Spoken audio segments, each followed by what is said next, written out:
Hi Tristan, thanks for messaging me, and no need to apologise about not getting back to me quickly. I have not really been thinking about this project recently either, and I may experiment with with getting in touch with you and sending you a message, not necessarily when I feel like I have something coherent to say. Maybe there's a kind of like, I don't know, like a bit of self-rehearsal creeping into the things that I've been sending you recently, and perhaps in some ways that runs counter to what we are exploring through these sounds that we're sending each other. I've realised that I feel a little bit detached from this project, and I think it's because, in part, I feel quite detached from a kind of like deep thinking about sound and listening, and a deep thinking in general, really, like a kind of lack of depth, which is to do with having a really kind of fragmented life at the moment for various practical reasons. I'm just having to do stuff and make plans and think about how to make all the pieces fit, which is obstructing my ability to think deeply and listen deeply, and it's also obstructing my interest in doing so. Like I'm not really reading or listening, and so in a way, like my life at the moment doesn't have a sound.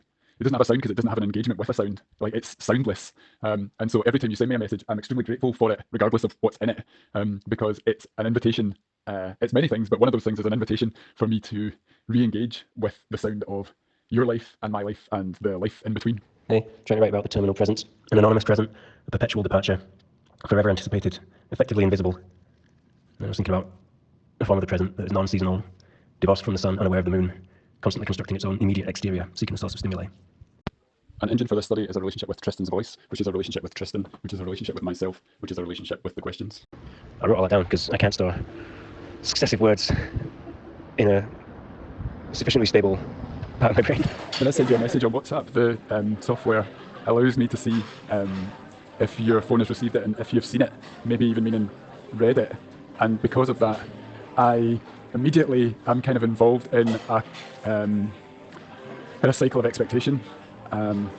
So if you've read it, when are you when are you going to get back to me? You know, I was talking to someone earlier today at an event that I'm still at about similarities and differences between writing and sending letters and writing and sending WhatsApp messages, and it strikes me that the difference in the way that expectation is managed and plays out is perhaps one of those differences, and that a kind of impatience and insistence on being received and being responded to is written into the software that we are communicating with, and so I wanted to talk to you about that. Imbalanced. Look at it, read it, a log, a record, established chronology, clear chronologies. This thread is an archive of absence, a living archive of presence, every thread. Voice note dialoguing as a technique of remediation. It interrupts, acts, enacts, and performs thinking. Inscribes it in material contexts, sounding contexts. Overdue. Delayed thanks. The signal keeps dropping. Gaps to be filled, connections to be repaired. Unexpected YouTube finds, 2003. And some graffiti. Hasta que la dignidad se haga costumbre. Till dignity becomes the norm. And time goes by so slowly, and time can do so much. Are you still mine? I need your love. I need your love. So, speed your love to me. Really sorry to have neglected this channel of exchange for so long. Here's a quick note on capacities for care before the coffee wears off.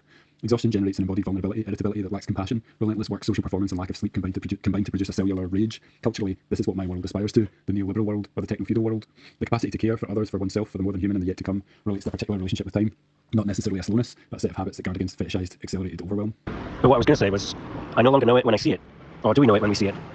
Spend so much time immersed in the implications of representing others that the conundrum of self-representation appears novel or untested. I should also share that I don't feel entirely genuine in the delivery of these messages because I find it hard to not think about a kind of other audience, i.e. a research audience, not you. And just a general note, I'll try and avoid this weird radio for style voice feature, a regional accent.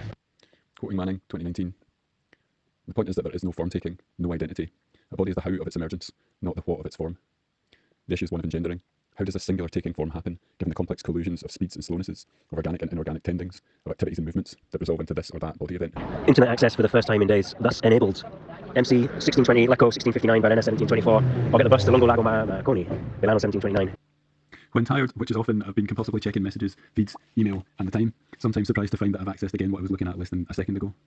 This is mad behaviour, a reflexive and futile habit of attempted location in response to total digital overwhelm and hysterical lack of temporal social agency. I'm looking for messages or signs that will orientate me in some kind of fixed sense of duty, purpose, or even interest, but this is not what returns. I don't know why I'm finding it more and more difficult to do this, but here we are. Recovery is a process of acceptance. You can't rush it. Quote from Maurice Blanchot, 1995, The Writing of the Disaster.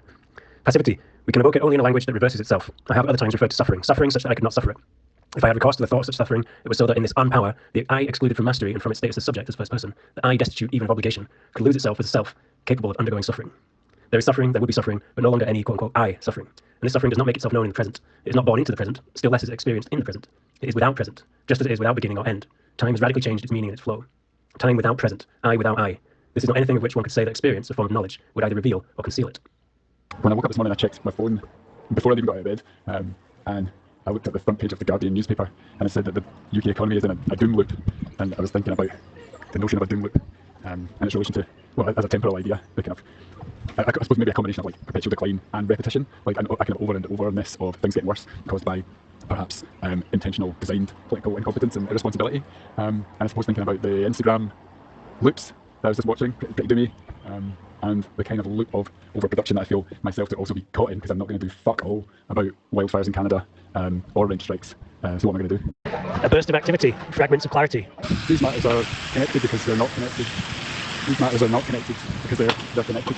Remembering now the challenge of doing this, of displaying, sharing, talking, relaying, inventing, getting by the skin of your teeth. Hey Tristan, thanks for getting in touch.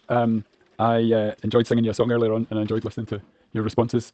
Maybe it's getting harder to do because our communication is a little bit, it's even more kind of separated out or kind of inconsistent or something like that than it was before, and we've not actually had a conversation for a while other than in this form. So it's not kind of supported by any deep dives. It really is these kind of now and then missives.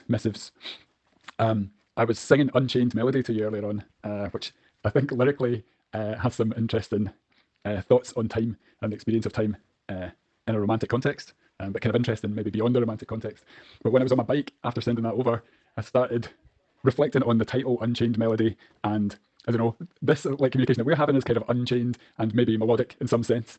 And then on reflecting on the kind of materiality of chains as, I don't know, kind of like tools, like kind of material tools for constrainment, maybe made of metal, maybe designed to hurt, or certainly to constrain. But also thinking about chains as like it's a connected series of repeated, notionally identical units, links, and maybe, I don't know, maybe like chronological time is a chain we can think of as a chain, and maybe in that sense we can think about the time of our communication over this medium as unchained. And I wonder what good comes from that, and I wonder what challenges the unchainedness presents. And maybe we can reflect on these when we come to consider what we've actually said to each other over the last few months. Even I don't know why I'm doing it. Quoting Manning, the mediation activates the uneasy timings that exceed all takings form. And so, sorry for the delay.